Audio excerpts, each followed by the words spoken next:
up out the way, don't get your dish splat. Stop letting this shit slide and get your lick back. And get your lick back. I feel like I'm JX. J-Way. I'm a perfectionist. Adderall got me restless. I'm gone. Run with a wild crew, they get reckless. Young boy, come up off that neck. Give me that. To the trends. See a lead, be the band. Welcome to Bleachers and Speakers. I'm your host, June. I got my boy B. Foster. And before we get into this, I want to remind everyone to subscribe to Bleachers to Speakers on YouTube. We are almost at that goal for 200 subs. I feel like I've been saying this for a long time. We need to get to 200 subs. And for all your podcast aggregators, just follow us, Bleachers to Speakers, FFSN, on all the podcast aggregators. Follow us. Make sure you download those episodes. And if you have the bell, or follow us, you'll get a notification every time we drop. So when we drop, you'll get the alert, so you can check us out. We got Dave in here early. Dave says, I'm not repeating that today.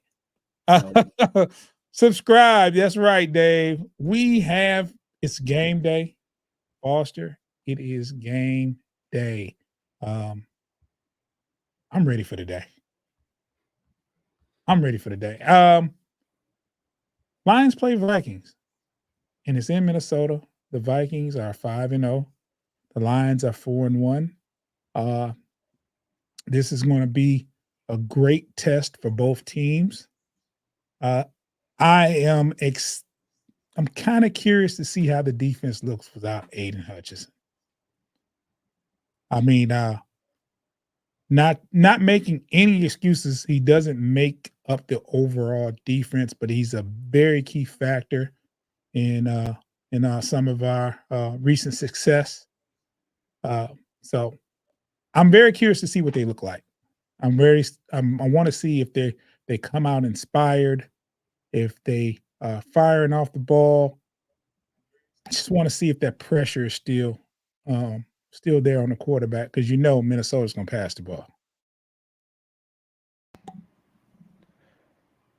Yeah, like you said, we've never been without Aiden Hutchinson, so this will be our first assessment of what the defense looks like without him. We know that he's, when we think of Aiden Hutchinson, we immediately think first of pass rush, but it's my assumption that he makes an impact on both aspects of the game. So the beauty is we have one of the more NFL renowned defensive line coaches. His last name is Williams. He came from the Titans. So I really think that he is going to be instrumental in coaching these guys up. We already have two guys on the interior that are playing, top 10 in their position football. So I think that we're a little bit better off than what we may think, but this is a good test and assessment of where we're at, and who better than the 5-0 team within our division. Yeah, I think it's going to be a very good test, and I have a theory, Foster. I really have a theory. If you notice, and mile marker 301 says one pride. Yes, that's a Lions moniker. For those, in case those get confused by the pride word, it's yeah, it's a Lions moniker. Nothing against any other kind of pride, but yes. Wow. But I have a theory, Foster. I do have a theory. I think the Lions, you heard the rumors when Aiden Hutchinson went down. You heard the names swirling around. You heard Brad Holmes need to make a deal, this, that, and other. And I honestly think, and this is just in my heart of hearts, that they're going to stand pat with what they have. No trades. I don't think so. Unless it's something that it's too good to pass up. I don't think they're going to mortgage the ranch on anybody. I don't think I think it's more realistic to get someone like Zadarius Smith as opposed to uh, a Miles Garrett or Max Crosby. I think it would be along those lines if you get someone. And I kind of think they want to wait and see how this team performs without Aiden Hutchinson before making a great. Because I don't think I think it just you can't just go out there and say our defense is trash. We can't survive without Aiden. Let's get someone to replace him because I don't think you can get anyone to replace him for one. And for two, uh, if you get someone that can replace him, it's going to cost you. It's going to cost you a whole bunch. And there's a lot of football left. So you don't just go ahead and make that kind of move. You kind of want to wait and see how this goes. And I don't want to say this game is a trial game or anything like that, but you're going to be very observant to how your defense holds up to good teams before you do anything crazy. And at 4-1, you don't have to panic. Even if you lose this game, you're 4-2. You still don't have to panic. If you lose to Minnesota, Minnesota's undefeated right now. So it's not like your team is horrible if you lose away to a team like Minnesota, and unless you play horribly. If you play horribly, that changes everything, which I don't think they'll play horribly. We haven't seen them play horribly since Baltimore. And I haven't seen that. Well, Green Bay, we played pretty bad. They were in the game, though. Yes. They were in the game, though. Played good, bad on Thanksgiving, but it was the Thanksgiving game. We don't play well on Thanksgiving for some odd reason. And I'm not blaming it on Thanksgiving, but it's like we're talking about losing and playing horribly. And I haven't seen a game that bad since Baltimore. And if you want to go back further, I think it was, who was it, Jacksonville or Carolina? It was a Carolina game, 29-14, lost in Carolina to 2 seasons ago.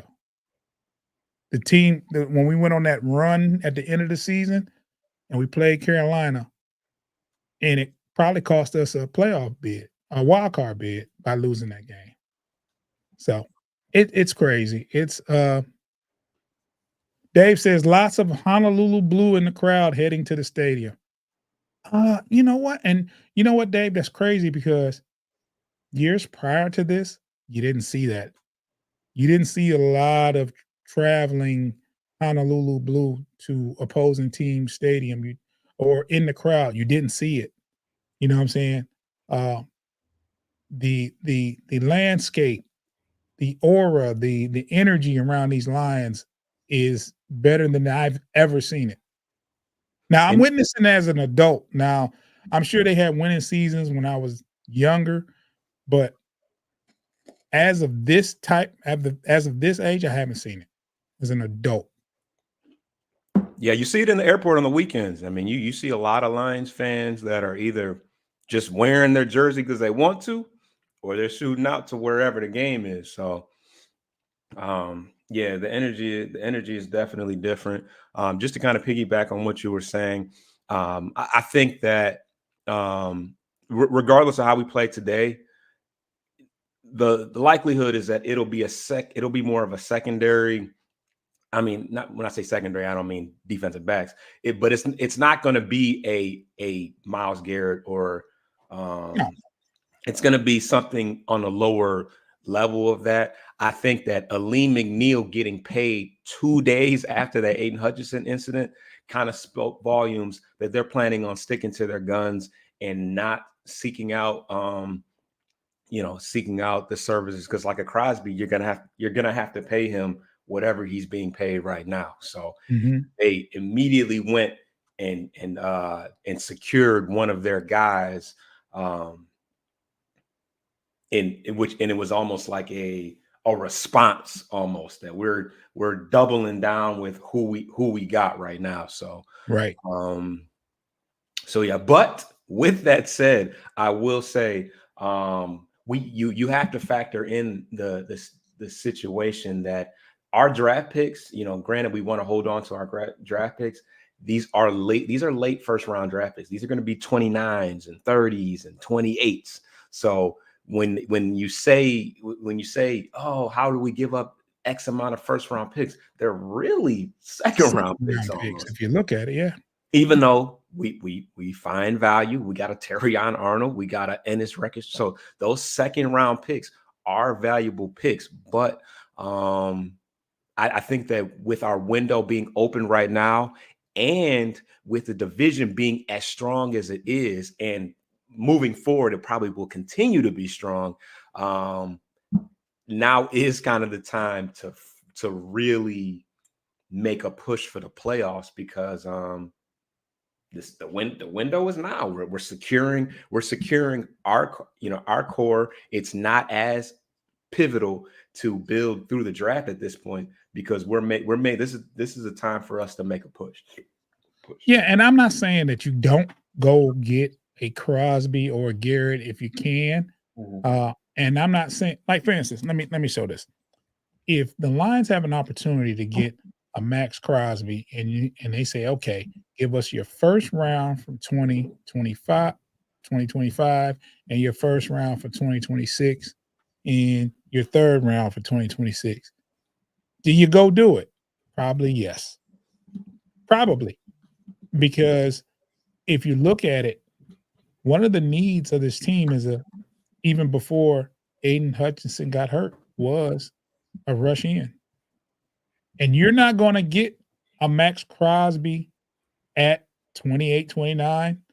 So, yeah, the first year, you're willing to give that. Another second year, you're hoping that you built upon what you've already have, and then and you're in that same position to draft late again in 2026. So, yeah, you give that away as well. So, I'm not saying you don't do it.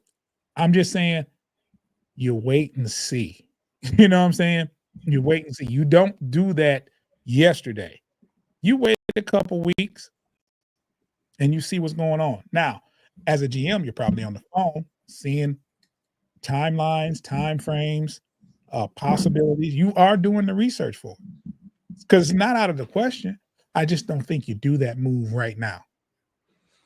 And it seems to be some smoke with that Zadarius Smith thing. I mean, I think that he's all but come out and say, I would be willing to come to Detroit because I get it. Because I think he's is he an old Packer, right? If I'm not mistaken, Green Bay Packer? I think he's an old Viking and an old Packer, I believe. Both. Oh, yeah. And he said that would be an incentive, the fact that he gets to play all those guys twice a year. Or, you know, if we had did it sooner, he could have played the Vikings twice, you know, as well. But there might be some smoke to the Crosby thing. He's doing interesting things, coming out and saying things, and phantom injuries, and, you know. It could be. It could be. I'm just not. I'm the type of person, I'm going to wait till it happens before, you know what I'm saying? But, you know, I got to wait and see. And I'd be curious, because it's crazy how, like, it feels like it's so early in the year, but people are already making trades. I'm like, wow, like, when is the NFL deadline as far as trades are concerned? Yeah. And there's already one person off the board, Reddick. He re-signed this morning. Yeah. And they waived all his fines. But the thing is, the writing was on the wall for Reddick, because Reddick had they had went into talks. They said that 2 weeks ago, like, okay, we're going to sit down and talk and get this deal done. See, I was under the impression that Reddick was there and signed and just wasn't playing. He wasn't signed yet. So that's why I was confused. And then I come to find out he wasn't signed. That's why he wasn't playing. Well, he got traded.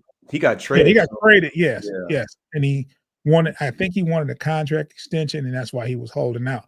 I thought he was there on the sideline in uniform, not playing. That's what I was thinking, but I was wrong. Let's take a quick break, and we'll talk a little bit more about this situation, and then we'll talk about Minnesota.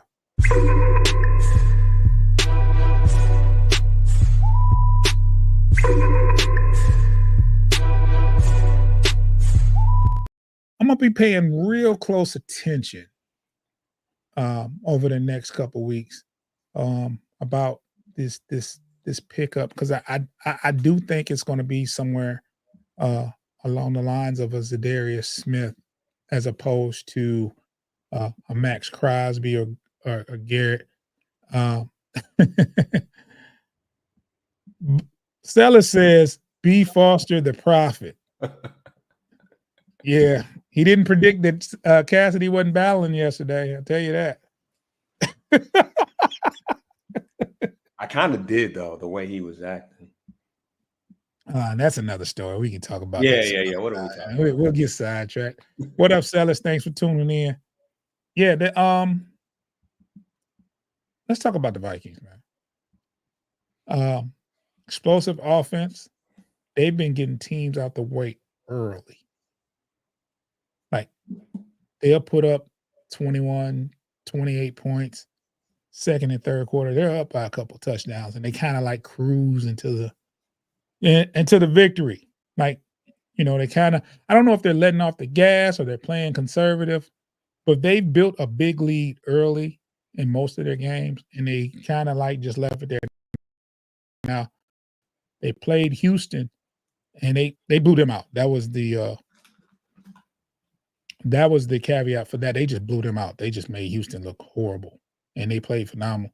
Seller says, "Y'all my guys, bro. Plus, I enjoy the show. I salute you, brother."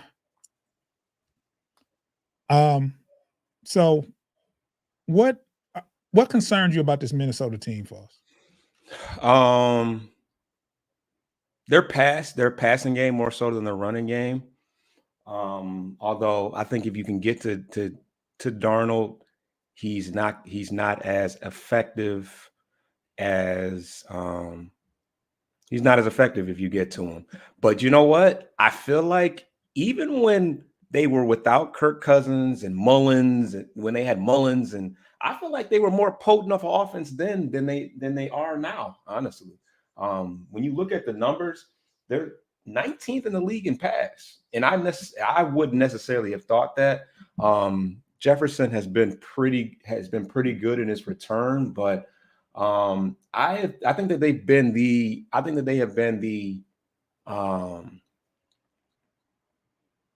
they have, I can't think of the actual word that I'm looking for, but I think that they have reaped the benefits of certain circumstances, like how well their defense has been taking the ball away. I think that has helped them immensely. And when you look at the numbers, it just doesn't scream 5-0. That's just my personal opinion, but yeah.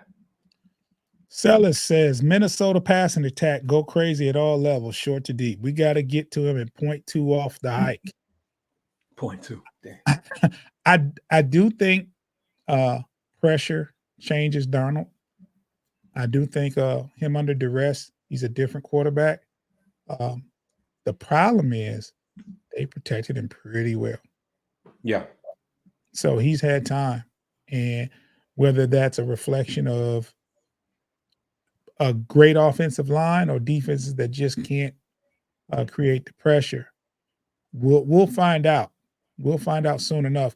Maybe not this game, maybe not the next game, but we'll see. Hopefully, it's this game, and hopefully the Detroit Lions can create the pressure. It's going to be a tougher task without Aiden Hutchinson, because a lot of times the sacks didn't show up on the stat sheet, but the pressures were there, and you had to account for him, and that kind of that changes things in the grand scheme of things. If you don't have to account for Aiden Hutchinson, and you can just play straight up, that helps your offense.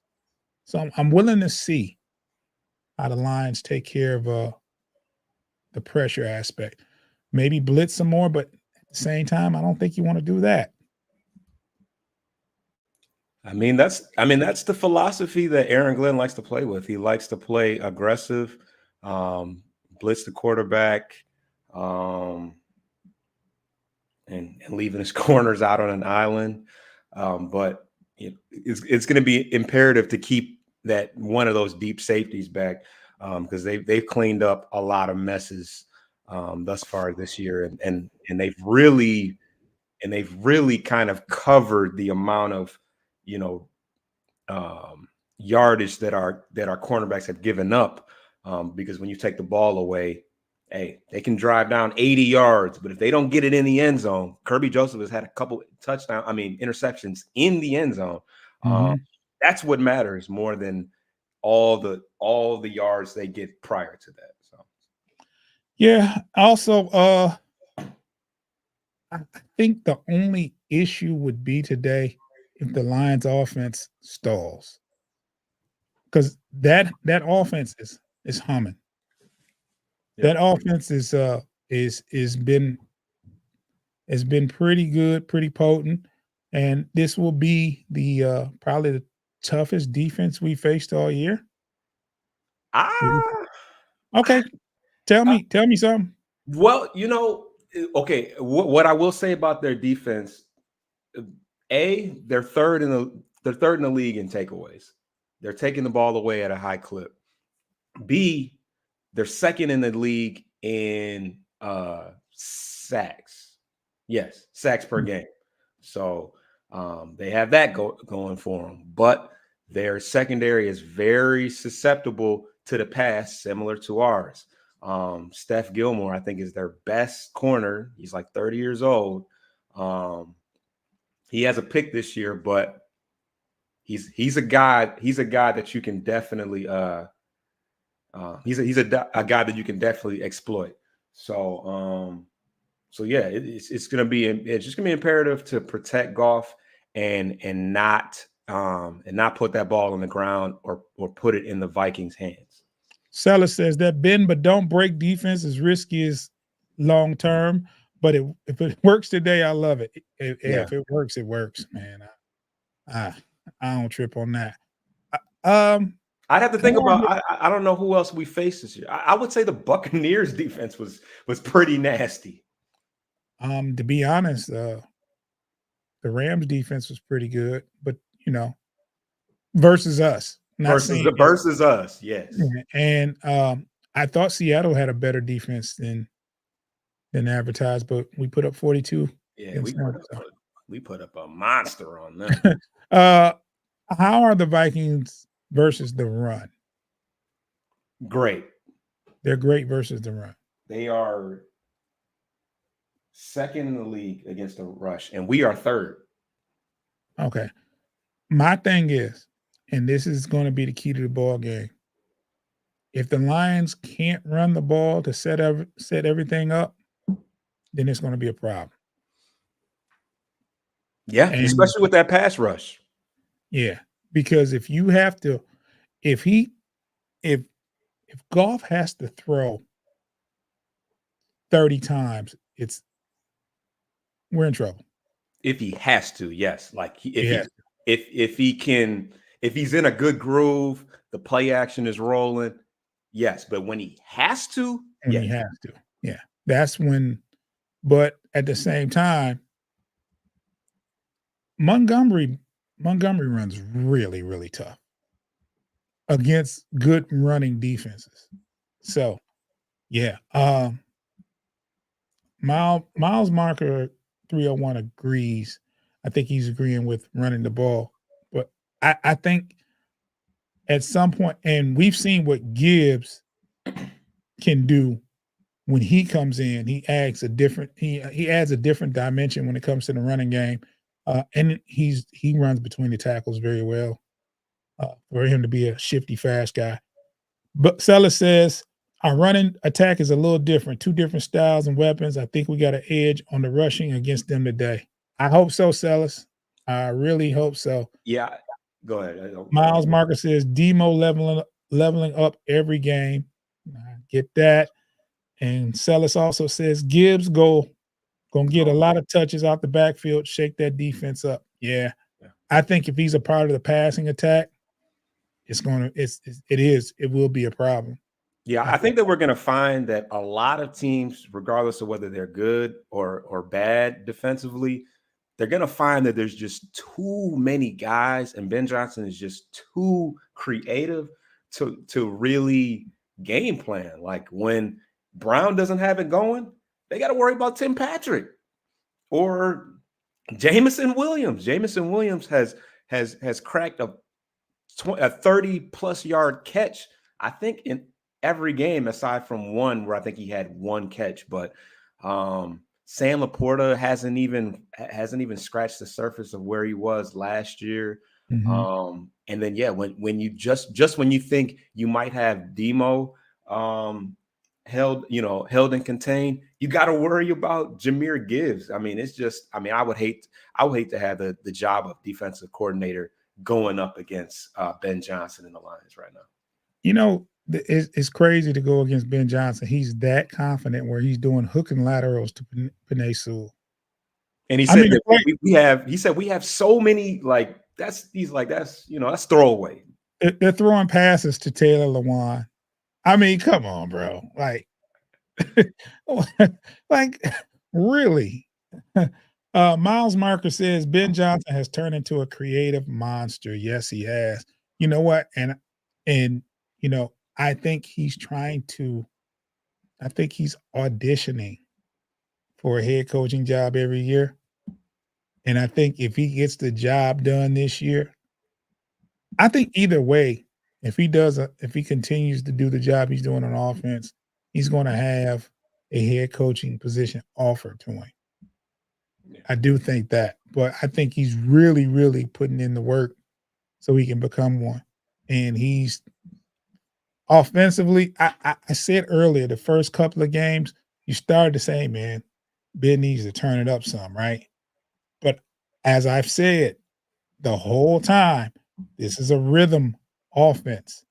They didn't play a snap in the preseason.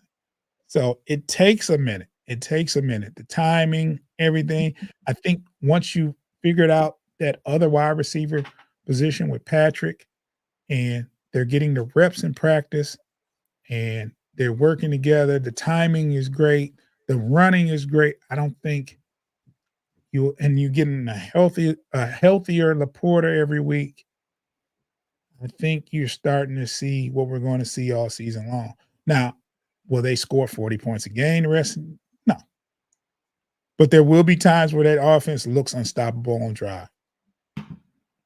So, other than that, I see Minnesota putting up some points, but I also see Detroit putting up some points as well. Like it could be a shootout. Do you think it'll be a high-scoring game, Foss? Yeah, I think all things lead towards that. I just, I have no doubt that Detroit's going to be able to score, and I just don't see the defense being strong enough yet in order to shut them down completely. If we can keep Jefferson out of the end zone, though, is Hockenson playing today? He was questionable early. Okay, so he probably will give it a go. I don't see him being a major target early, but I think that you slow down Justin Jefferson, and then the other guy, Naylor, the receiver from State. He's got 3 touchdowns, but he only has 8 receptions. So Naylor, Addison, Addison, yeah. I don't know. Addison's been slow. He's got 9 catches in through how many games? Because did he get suspended early in the year? No. Oh, he never got suspended. So yeah, through 5 games, he's got 9 catches. He started, real slow, which, sometimes that doesn't matter. Sometimes they just, wait for us to come around and start wilding out. But they seem to be using Naylor a lot in red zone situations. And like I said, they're fifth in the league in red zone execution. So we need to hold them to field goals and not let Jefferson go for like 200 yards. Like, come on, guys.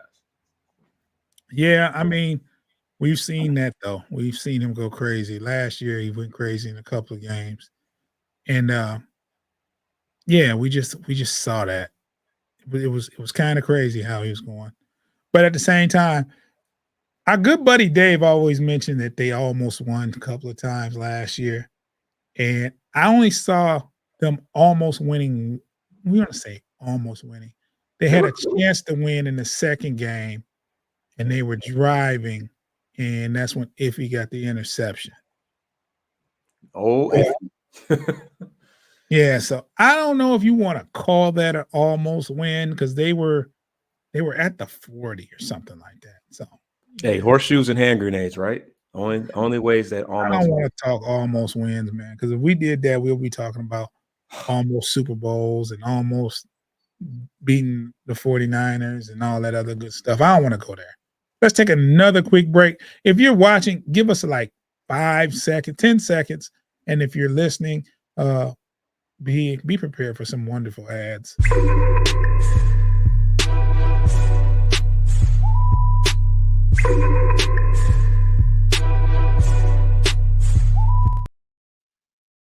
Foster, man. I usually don't get nervous before a game because it's just a football game. But the reason why I have an issue is because I know I got to hear from Dave. Oh my God. If Dave wins, he's already shinning and grinning now that they're 5-0. But a win over Detroit is going to be crazy. Miles Marker says, "Please like, share, copy. You don't have to send it, but it still counts good for the channel. We appreciate that, Miles. I swear. Thank you. Like you said, like, share, comment, subscribe, do all that stuff, man. We trying to get there, man. I'm gonna throw this up there again, man. Subscribe to Bleachers and Speakers on YouTube. We trying to get 200 subscribers, man. I've been asking for 200 subscribers for a long time, man. And for those that have subscribed, we appreciate and thank you. Foster, you said it's gonna be a shootout. I don't want a shootout. Yeah, I mean, I did. Yeah, there's gonna be some scoring in this game. Let's be It's real. gonna be some scoring. It's gonna be. You got any predictions? Predictions. Oh, I'm never ready for this question. Okay, let's walk through this. Let's walk through this now. Do both teams score in the 30s? No, only one. I have a score now in my head. Okay. Is it something like 31-27? 31-24. 31-24. Okay. Lions, right? Yes, absolutely. Okay. So I gotta ask both questions. What does a win mean in this game for the Lions? I mean, it's huge. Coming off the, not suffering the hangover slash, depression that we kind of, the sinking feeling of losing our best, our essentially our best player, and taking the lead in the division, a resounding lead in the division, and knocking a team off that's undefeated at, and also they're at home.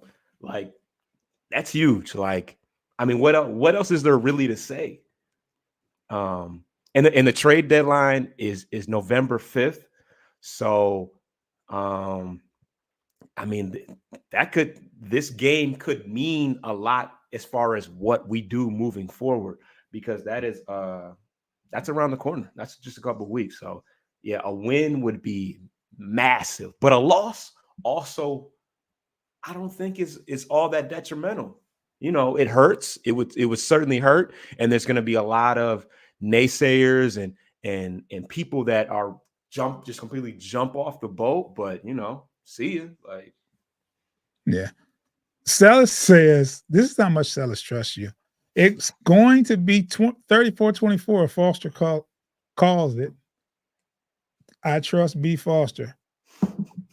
Let me say this, Sales, man. Don't do that, bro. Don't do that. I don't trust Foster, bro. wow, Don't do it. Don't do it. it be your own people. It be your own people. I thought we were better than that, man. And we are, man. But hey, man, I can't. I got to keep the people. I got to keep it real with the people, man. I trust you. I just, I wouldn't just bet the farm on it, or ear of corn from the farm on it. Hey, wow. It is what it is. I'm just saying, bro. This is recording. They can hear. This is live. They hear this. God is good. Anyway, I think it would be a high scoring affair. I'm going to say 34-31 Lions. And I think one of the keys to the game is not falling behind early. That was one of the things I was gonna say. Yes. If you can keep pace with them, and because you don't want any defense to just be able to pin their ears back and play the pass. You're playing right into Goff's weakness, and that's having to scramble with a pass rush. Oh my God. So if you can score early and you can score often, you can get a stop here and there. The Lions will win this game. If not, well, it's back to the drawing board. I want to look ahead. Foster, can you look real quick and see who we play after the Vikings? Let's see. Because as you mentioned, the trade deadline is November 5th. Right. And next weekend will be October 27th, next Sunday. So they would have approximately about 2.5 weeks before they make a move. So the timing is interesting. We have the Titans at home next week, and then Sunday, November 3rd, 2 days before the deadline, we have the Packers in Green Bay. Okay. Do you need any more than that? Yeah. Texans in Houston on November 10th, and then the Jaguars at home. Okay. We're at home. Okay. Yeah, I think depending upon what happens this game, as far as the defensive line, in the next game, you may or may not see a move. Yeah. Now, bigger than Isaiah Thomas. Yeah. Now, if you look back, before Aiden got hurt, the Lions got 2 pass rushers that they put on the practice squad. Yep. Right? Yep. Then after he got hurt, they got Isaiah. Was it after they got hurt they got Isaiah Thomas? Yes. Then they got Isaiah Thomas after he got hurt. And you know what baffles me more about all that? Where is Houston? Houston should be taking every single piece of an advantage that he can to this. It's funny because Campbell speaks with zero, like as confident as he is, he speaks with zero conviction when it comes to James Houston. He said, "Yeah, there may be an opportunity for him to get some looks." Like how? Like if there wasn't before, how is there not now? Yeah, that's crazy. He just don't. That's coach. Yes. Yeah, coach says Houston game will be a gunslinger game similar to last year's game versus the LA Chargers. That was a crazy game. Yeah, that was a crazy game. That was crazy. I'm not worried about losses as long as this offense can perform. If the offense is running on all cylinders, then there's not a team we can't compete with. That's funny. Sella says, Dan, no, he washed. I mean, he just must not work hard because Dan, like, he just be like, yeah, I guess, all right, I guess this might be his game, man. This might be his game. We say that so often. Hey, this is the first game where there's just a whole nother side of an edge that we have to account for. There's literally nobody else over there. Yeah. I don't know. I think it's going to be a high scoring affair. I think the Lions will score early and hold on late. That's just my prediction. I think if the Lions and you might have said something, Foster, that people might think are contradictory, but I understood what you were saying. Like, for instance, a win is huge, but a loss is not so bad. Yeah. People are going to question, okay, how is it a huge win but not a bad loss? It's like, well, the difference are the implications, right? You win this game without Aiden Hutchinson on the road early, you're going to be deemed as the best in the NFC North, right? You lose this game. Okay, in the NFC. You lose this game, it's like, okay, Lions went into played Minnesota at home, lost, and they didn't have their best pass rusher. That's what they're going to say. Mhm. Don't take it from me and Foster. This is what the pundits are going to say. This is what the media is going to say. They're going to have to find someone to, to replace this, that, and other. And if it's a close game, they're going to say, okay, Minnesota won at home. That's what they're going to say. So I get what you're saying, but there's going to be a lot of people that would hear that and be like, that's kind of contradictory. But I get what you were saying. For sure. Yeah, it's I don't want to say it's house money, but it's kind of house I money. mean, I learned that phrase from a Minnesota fan. Yeah, Playing about house money last year. right. Yeah, they were. And once again, I'm not going to be able to say this a lot, but it's early. It's still early in the season. Yeah. Now we're getting to the point to where we can't say that. You know what I'm saying? But right as of right now, it's still early in the season. We still have Chicago to play twice. Still got Green Bay to play twice. We still got Minnesota to play another game here at home. So those are games that I think are going to be very, very storytelling, if I may say, of how the season will go. Those division games, because the NFC North is the best division in football statistically as far as wins and losses and point margin between wins and losses. And we haven't played each other that often. We've played outside the league. There's been one NFC North rival game, and that was Green Bay versus Vikings. And I think they won by 2 points. It was not a blowout game, Dave. Just thought I'd throw that out there. But yeah, that was a close game. But I do think by far, as of right now, going into what is week 6 or week 7, whatever week it is. 6. I think it's 6 because we're 5 games in, but we had a bye. We had a bye week. So week 6, it's early, but implications have shown that this is the best division in football. And I think it's going to be a gauntlet facing each other on a weekly basis. Because I thought Chicago didn't have anything coming. They're 4-2. Are they? Wow. They're 4-2. Green Bay's 4-2. I knew Green Bay would be on a winning side of the bracket, but I did not expect Minnesota to be 5-0 at this point. No one did. Come on. Yeah, I was hoping Detroit would be 5-0, 4-1 at this point.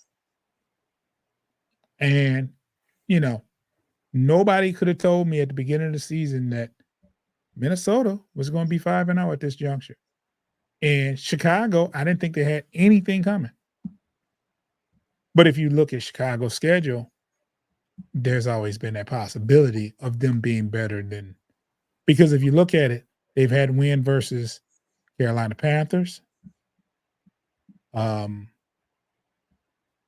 Jacksonville Jaguars.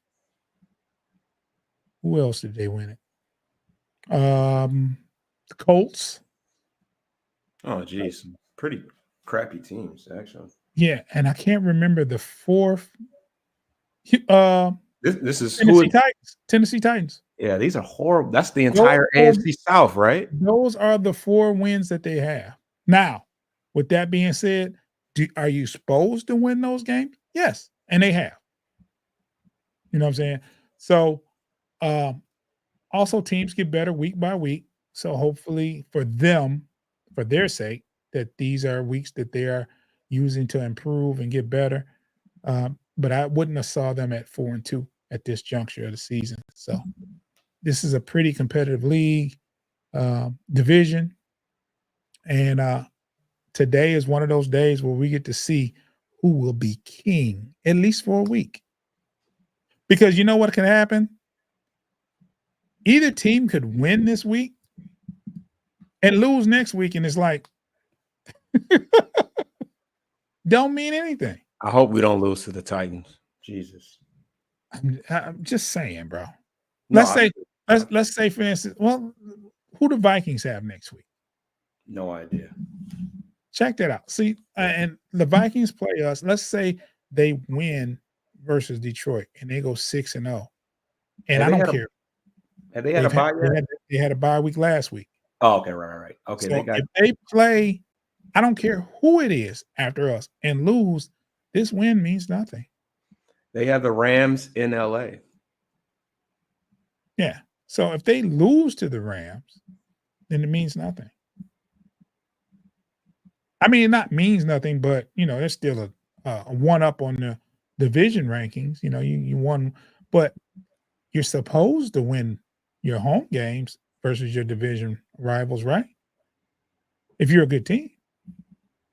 My thing is, long as you don't lose two, long as you don't lose there and away, you're good as far as the division goes. You have to win your home games. You got to protect home. Protect the house. Seller says it's a Thursday night game. Yep. Who's the Thursday night game, Foster? When the Rams play the Vikings, that's a Thursday night game, I believe. So they got a short week. What? Yeah, which can make you vulnerable for sure. Yeah. So it just depends on how you look at things. We're not going to keep you. I know we got about an hour away from kickoff. It's a 1:00 kickoff Eastern time, and I don't know, Foster. You got any last words before we get out of here? Take care of the ball. Do not fall behind. That's it, man. That's it. Take care of the ball, and let's create some turnovers. How about that? Yes. Continue what we had going last week. 3 picks and 2 forced fumbles. I'll take that. Yeah, we forced 5 turnovers last week. Yeah. +6. Our turnover differential is +6 right now, and a lot of that was due to the glorious game we had in Dallas. Oh yeah. Hey, before we get out of here, Paul, let me ask you this though: did you see the guy that was saying how classless Coach Dan Campbell was for running the score up? Running the score up, I did not see that. I mean, I saw the grumblings, but maybe not the specific one you're talking about. Mm-hmm. It was I don't know. I wasn't, with all the things that were going on with Hutch, I was kind of like, let's relax, let's chill out. Yeah, you throwing passes to Sewell and he's getting cut at the knees. Like, let's get out of here. Carlton Davis gets kicked in the head when his helmet fell off. So I did feel like the energy wasn't really there, but I mean, they did kind of keep the morale up throughout all, in spite of all the craziness. But I can see why people feel that way.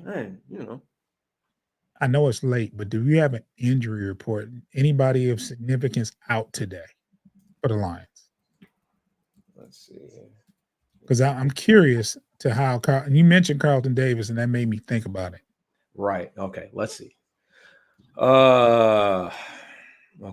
Christian Mahogany is out. Carlton Davis is questionable. Zeitler is questionable. And everybody else, Branch, Ragnow, and Skipper were full participants on Friday. Okay. I think. Okay. And then, they have a pretty large list of questionable players, but I think they play if they're questionable. Yeah, I agree. Anybody out for them? Blake Cashman, who Dave kind of talked about, he's a linebacker. I don't know too much about him. He said it wasn't that big of a deal. I believe him. And then a Caleb Evans is out. I don't know who that is, but he's a corner, and wouldn't be Minnesota if they didn't have injuries at corner. Yeah, that's just the way it's been going. Alrighty, subscribe to Bleachers and Speakers on YouTube. Make sure you subscribe to that channel. Make sure you follow us on the podcast aggregators. Peace. Get your lick back. If a nugget gon' do something, ain't no chit chat. Better stay up out the way, don't get your shit splat. Stop letting this shit slide and get your lick back. And get your lick back. Get your lick back. If a nugget gon' do something, ain't no chit chat. Better stay up out the way, don't get your shit this shit slide and get your lick back. And get your lick back.